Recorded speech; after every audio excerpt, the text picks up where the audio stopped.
নমস্কার বন্ধুরা, আজ বানাবো চচ্চড়ি।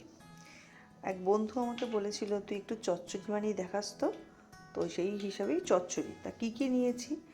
গাজর নিয়েছি, একটু মূলো ছিল, এটা কপি, ফুলকপির ডাঁটা, এটা বাঁধাকপি, এটা বিনস, এটা কুমড়ো, বেগুন, শিম, কড়াইশুঁটি, ক্যাপসিকাম ছোটো করে, আর আলু।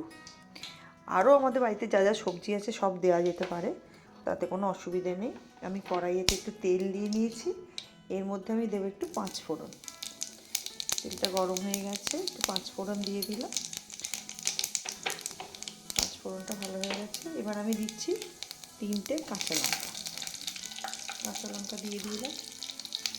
এবার আমি প্রথমে আলুগুলো দেবো।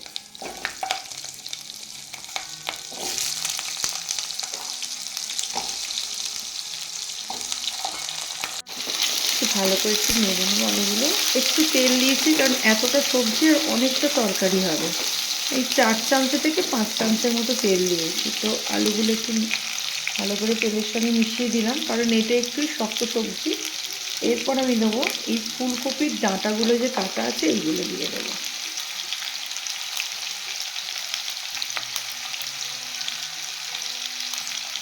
এটা আর গাজরটা দিয়ে দেবো।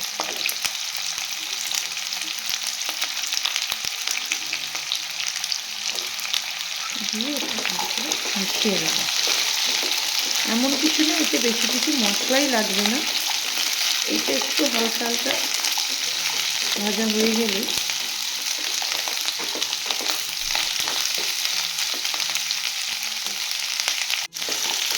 একটু হালকা হালকা ভাজা হয়ে গেছে। এবার আমি এর মধ্যে আস্তে আস্তে সব যে সবজিগুলো আছে একটা একটা করে দিয়ে দেবো। বেগুনটা একটু লাস্টে দেবো, কারণ ওটা তো একদম নরম হয়ে যাবে তাড়াতাড়ি, ওই জন্য একটু বেগুনটা লাস্টে দেবো। আর বাকি সব সবজিগুলো এর মধ্যে আমি দিয়ে দেবো। সব সবজিগুলো আমি দিয়ে দিয়েছি এর মধ্যে। দিয়ে একটু তেলটা ভালো করে সবজিগুলোকে মধ্যে মিশিয়ে দিয়ে একটু ভাজা ভাজা হয়ে যাবে অল্প অল্প, তখন আমি বেগুনগুলো দেবো। সব সবজিগুলো মিশিয়ে নিয়েছি আস্তে আস্তে। এরপর এর মধ্যে শুধু মশলা বলতে পড়ে একটু নুন দিয়ে দেবো, স্বাদ অনুযায়ী একটু নুন দেবো। এটা আর কিছু মশলা পড়ে না, আমি একটু শুধু জিরে গুঁড়ো দেবো, আর কিচ্ছু দেবো না। এই 2 চামচের মতো জিরে গুঁড়ো আর হলুদ, ব্যাস। আর কোনো মশলাই পড়বে না। এবার এটা আমি ভালো করে মশলা সবজির সঙ্গে এগুলো নেড়ে নিয়ে তারপর এটা আমি একটু জল ঢেলে দেবো। দেখুন খুব সুন্দর লাগছে, বিভিন্ন কালার, লাল, সবুজ, সাদা, ভালো লাগছে দেখতে।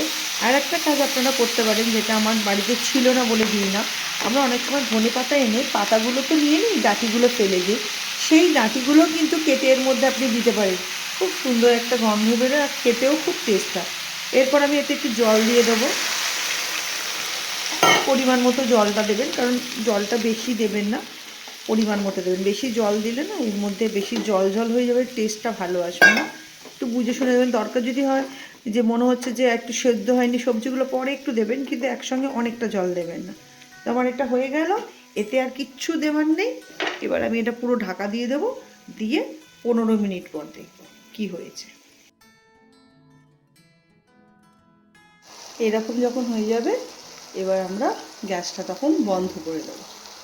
এটা হলো আমার ফাইনাল লুক। কেমন হয়েছে বন্ধুরা? একটু তৈরি করে টেস্ট করে খেয়ে দেখবে কেমন হয়েছে। যদি ভালো লাগে তাহলে একটা লাইক, একটা সাবস্ক্রাইব, একটা শেয়ার করে দিও। অসংখ্য ধন্যবাদ সবাইকে। খুব খুব ভালো থেকো তোমরা। নমস্কার।